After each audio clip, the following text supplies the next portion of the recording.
नमस्कार दोस्तों PCS academy में मैं आप सभी लोगों का स्वागत करता हूं। और दोस्तों हम लोगों का जीएस फर्स्ट पेपर का लेक्चर चल रहा था कला और स्थापत्य का, तो उसी सीरीज़ में मूर्ति कला को हम लोग देख रहे थे। एक लेक्चर में सारी चीज़ें कंप्लीट हो चुकी थी, अब बाकी की चीज़ें लगभग 6-7 पेजेस हैं, तो उनको आज हम लोग बहुत अच्छी तरीके से देखेंगे। इसकी पीडीएफ दोस्तों पेड व्हाट्सएप ग्रुप चल रहा है 2019 और 20 के लिए, तो उसी में इसकी पीडीएफ आज की डेट में प्रोवाइड कर दी जाएगी। और दोस्तों जो लोग भी 2019 और 20 की तैयारी कर रहे हैं मेंस की, तो जो लोग भी इच्छुक हैं पेड व्हाट्सएप ग्रुप ज्वाइन करना चाहते तो डिस्क्रिप्शन बॉक्स में डिटेल पड़ी हुई है, देख सकते हैं, या तो इस नंबर पर मैसेज कर सकते हैं। ठीक है। और दोस्तों आप लोग आज की डेट में अनाउंस हुआ है और सारी चीज़ें हैं कि आज की डेट में जो लॉकडाउन को बढ़ाया गया है 3 मई तक, ठीक है, 3 मई तक बढ़ा दिया गया है। तो इस समय सभी लोगों के पास में बहुत अच्छा मौका है, सभी लोग अच्छी तरीके से तैयारी कर सकते हैं। आप लोग तैयारी करते रहिए, जो लोग भी मेंस की तैयारी कर रहे हैं और जो लोग भी प्रीलिम्स की तैयारी कर रहे हैं, तो ये बहुत अच्छा मौका है। जो समय एक्सटेंड हो रहा है इसको आप चाहे तो नकारात्मक रूप से ले सकते हैं, चाहे तो सकारात्मक रूप से ले सकते हैं। ठीक है। तो इन सारी चीज़ों को आप लोगों को समझ बूझकर अच्छे से तैयारी करते रहना है। ठीक है। तो ये सारी चीज़ें हैं। और दोस्तों आज की डेट में हमारे संविधान के निर्माता बाबा साहब अम्बेडकर जी का आज 129वीं जयंती है, तो सभी लोगों को हार्दिक बधाइयाँ, शुभकामनाएँ 129वीं जयंती के लिए। ठीक है। और आज की डेट में दोस्तों हम लोग सुंगकालीन मूर्ति कला के बारे में जानेंगे। ठीक है। दोस्तों आप लोगों को वीडियो अच्छा लगता है तो वीडियो को लाइक कर दीजिएगा, चैनल को सब्सक्राइब कर लीजिएगा, ऑल बटन पर प्रेस कर दीजिएगा।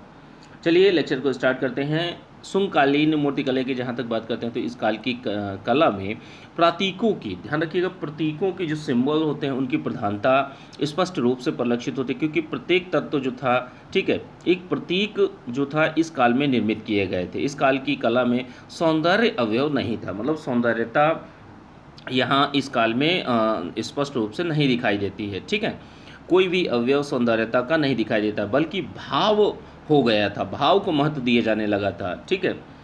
प्रथम शताब्दी ईसा पूर्व मूर्तिकला की 2 शैलियों का विकास हुआ, मथुरा शैली और गांधार शैली। मथुरा शैली और गांधार शैली, जैसे इन सब चीज़ों पर प्रश्न बनेगा तो आपसे क्या पूछा जाएगा। ठीक है। जो चीज़ें हैं कि जैसे मथुरा शैली है, गांधार शैली है, ठीक है, तो शुंगकालीन ओवरऑल में क्वेश्चन आपसे पूछा जाएगा। मूर्ति जैसे मृण मूर्तियों के लिए शुंगकाल प्रसिद्ध है, मतलब कि मिट्टी से बनी मूर्तियों के लिए जो है शुंगकाल आपका बहुत ज़्यादा प्रसिद्ध माना जाता है। और पटना की पुरातात्विक खुदाई से घाघरा पहने तथा भारी भरकम शिरोभूषा से अलंकृत नारी मूर्तियाँ, हस्ते बालक बालिका के शीश मुख, ये सब प्राप्त हुए हैं। और क्या प्राप्त हुआ है, एक वस्त्रा खड़ी, ठीक है, एक वस्त्रा खड़ी नारी आकृति और वीरत्न प्रतीक के रूप में अंकित मानव मूर्ति भी यहाँ की उल्लेखनीय कृतियाँ हैं। ठीक है। एक जगह है गोलकपुर, ठीक है, गोलकपुर पटना से प्राप्त शीश विहीन नारी धड़ की वेशभूषा दर्शनीय है, मतलब उसका सिर नहीं है। ठीक है। बलराम की प्रथम हल जो मूसलाधारी मूर्ति थी, ठीक है, तो ये भी यहीं से उपलब्ध हुई है। ठीक है। तो ये कुछ विशेषताएं हैं शुंगकालीन मूर्तिकला की। अब आगे देखते हैं कुषाण कालीन। तो देखिए कुषाण काल जो है ईसा पूर्व प्रथम शताब्दी से आरंभ होकर तृतीय शताब्दी तक माना जाता है। कुषाण काल में पहली बार महात्मा बुद्ध की मूर्तियां बनाई गई थी कुषाण काल में। ठीक है। बुद्ध जो थे, बुद्ध मूर्तियों का निर्माण इस काल की कला की प्रमुख विशेषता मानी जाती है। और कुषाण काल में शुंगकालीन मूर्ति कला की शैलियों का पर्याप्त विकास हुआ है। ये शैलियाँ कौन कौन सी हैं इनको अब देख लेते हैं धीरे धीरे। जैसे एक देखिए मथुरा शैली है, तो देखिए मथुरा शैली की जहाँ तक बात करते हैं तो मथुरा शैली का विकास जो हुआ था वो कुषाण कला का एक महत्वपूर्ण केंद्र था और निकटवर्ती प्रदेश भी था। ठीक है। इस समय शिल्पकार और मूर्ति निर्माण के लिए यहाँ के कलाकार दूर दूर तक प्रख्यात थे, प्रसिद्ध थे। यहाँ अनेक प्रकार बौद्ध जैन, जैसे बौद्ध जैन और हिंदू इनसे प्राप्त मूर्तियाँ प्राप्त हुई हैं। मथुरा सूरसेन जनपद जो था, ठीक है, शक कुषाणों की पूर्वी की राजधानी भी थी। ठीक है। मथुरा कला की मूर्तियाँ प्रायः लाल बलुए पत्थर की होती थी। किसकी? लाल बलुए पत्थर की ये मूर्तियाँ होती थी, जिस पर श्वेत चित्तियाँ उकेरी जाती थी। ठीक है। प्रायः बुद्ध और बोधिसत्वों की मूर्तियों का एक ही स्कंद ढका हुआ दिखाई देता था। ठीक है। वस्त्र शरीर से चिपके हुए थे। वस्त्रों पर धारीदार सिलवटें कलात्मक ढंग से प्रदर्शित की गई होती थी। जो उनकी मूर्तियाँ वेदिका स्तंभों पर उत्कीर्ण होती थी, जो मूर्तियाँ थीं वेदिका स्तंभों पर इनका उत्कीर्णन किया जाता था। बुद्ध के पूर्व जन्मों की कथाएं भी स्तंभों पर मिलती हैं हमें। यहाँ के कलाकारों ने क्या है, ईरानी यूनानी कला के कुछ प्रतीकों को भी ग्रहण किया था, कि मतलब यहाँ की जो चीज़ें थी, कलाकार जो थे, इन्होंने अपने भारतीय जो प्रतीक थे उनको तो ग्रहण ही किया, इसके साथ साथ में ईरानी और यूनानी कला के कुछ प्रतीकों को भी ग्रहण किया, उन पर भारतीयता का रंग चढ़ा दिया गया था। ठीक है, तो ये मथुरा शैली की कुछ विशेषताएं हैं। अब जैसे गांधार शैली की बात करते हैं, तो देखिए गांधार प्रदेश में ग्रीक कलाकारों ने जिस शैली को अपनाया उसे गांधार कला कहते हैं। ठीक है, और इस शैली के शिल्पकार ग्रीक थे, वस्तुतः कौन थे, ग्रीक थे, किंतु उनकी कला का आधार जो था भारतीय विषय, अभिप्राय और प्रतीक थे। ठीक है, गांधार प्रदेश भारतीय, चीनी, ईरानी, ग्रीक और रोमन संस्कृतियों का संगम स्थल माना जाता है। ठीक है, गांधार कला जो है मूर्ति कला की एक विशेष शैली थी, जिसका विकास जो है ईसा की प्रथम और द्वितीय शताब्दी में गांधार और उसके आसपास के प्रदेशों में हुआ था। गांधार कला को इंडो ग्रीक कला भी कहते हैं। ठीक है, गांधार कला को अन्य किसी नाम से जानते हैं, इंडो ग्रीक कला, क्योंकि इस कला की विषय वस्तु जो थी, ठीक है, तो भारतीय, किंतु उसकी निर्माण शैली जो थी वो यूनानी थी। यूनानी कलावंतों की शैलियों का भारतीय कलाकारों ने क्या है कि भारतीय विषयों को मूर्तिमान करने में प्रयोग किया है। इस शैली का प्रयोग बौद्ध धर्म और भारतीय अभिप्रायों को मूर्त करने में इस चीज़ का उपयोग किया गया। इस शैली की महान देन जो है बुद्ध की प्रतिमा का निर्माण करना। तो इस शैली की जो गांधार शैली थी उसकी यह सबसे बड़ी विशेषता मानी जाती है। अब देखिए गुप्त काल की बात कर लेते हैं। गुप्त काल में मूर्ति कला के कौन कौन सी मूर्ति कला के स्थापत्य कौन कौन सी चीज़ें उत्पत्ति हुई। तो गुप्त शासन काल की जहाँ तक बात की जाती है, भारतीय संस्कृति के इतिहास में स्वर्ण युग भी कहा जाता है। इसका मुख्य कारण है कि साहित्य, समाज, कला में इस समय अप्रत्याशित विकास हुआ।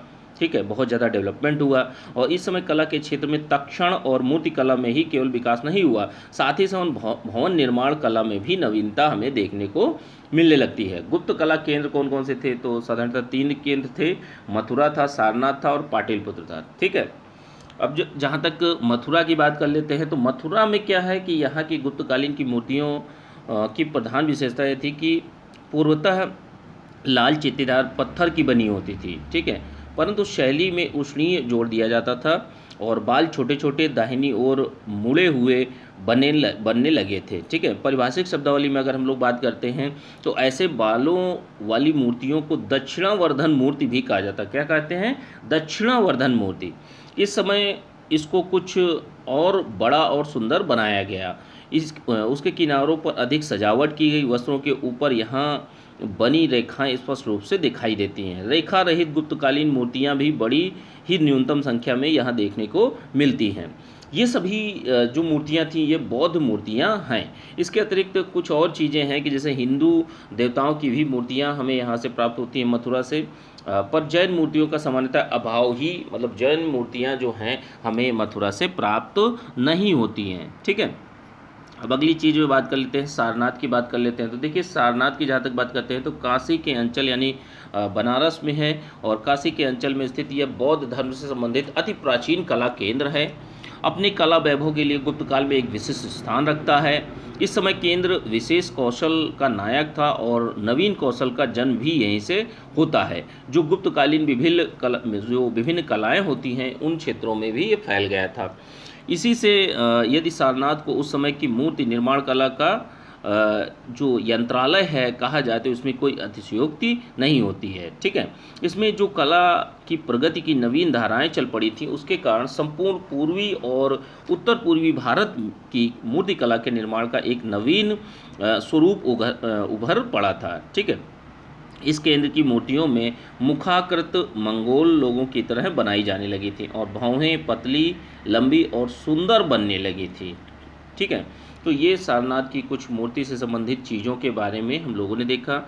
अब अगली चीज़ क्या है, पाटलिपुत्र बिहार से संबंधित चीज़ों को जानते हैं कि देखते हैं कि इस काल का तीसरा प्रधान कला केंद्र जो है वो साम्राज्य की राजधानी थी पाटलिपुत्र। ठीक है, यही वह केंद्र बिंदु था जो सारनाथ के कला वैभव का प्रचार पूर्वी भारत में करता है। साधारणतः यहाँ का प्रभाव जो बंगाल, असम, नेपाल आदि प्रदेशों में समकालीन कला पर पड़ा था। कहने का मतलब है कि जैसे मान लीजिए यहाँ पर कोई कला बिहार में है तो बिहार में असम, बंगाल और जो आसपास के क्षेत्र होते हैं उन पर हमें दिखाई देता है। जैसे सटा हुआ राज्य है आपका आपका देश है नेपाल, तो वहाँ पर भी उस समय की समकालीन कला पर भी इसका प्रभाव देखने को मिलता है। ठीक है, और क्या चीज़ें होती हैं कि इसको कला केंद्र कहे जाने का एकमात्र कारण यही प्रतीत होता है कि राजधानी होने की वजह से पूर्वी भारत और नालंदा की निर्मित कला को इस नाम से विशेष से संबंधित किया जाता है, क्योंकि ये सभी पाटलिपुत्र के पास थे।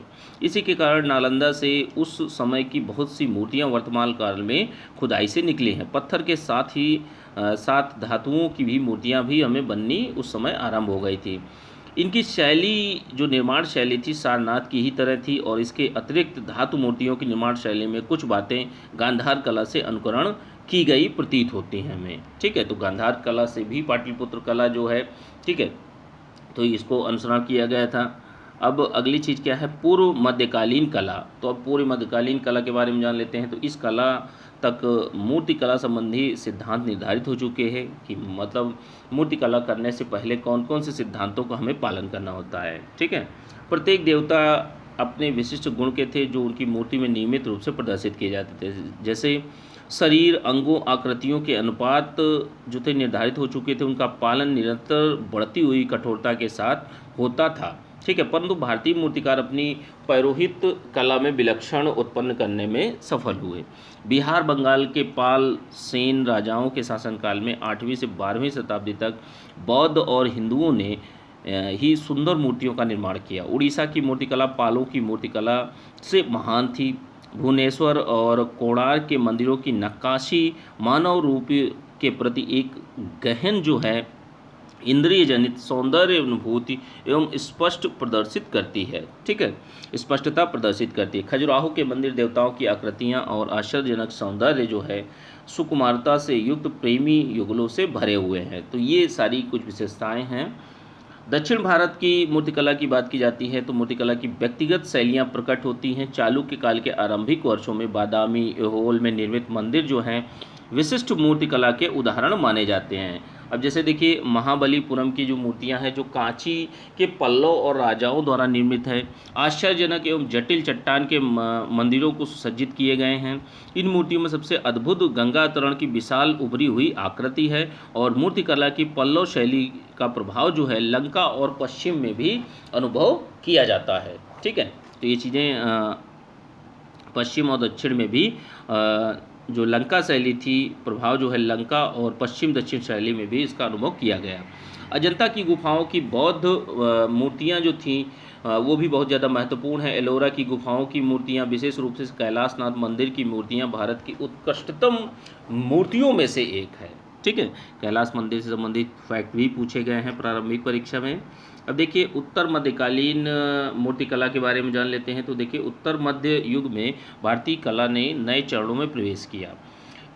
इसके मुख्य केंद्र में खजुराहो, पश्चिम में माउंट आबू और गिरनार, पालिताना, दक्षिण में हलेविड और पूर्व में भुवनेश्वर और कोणार्क थे।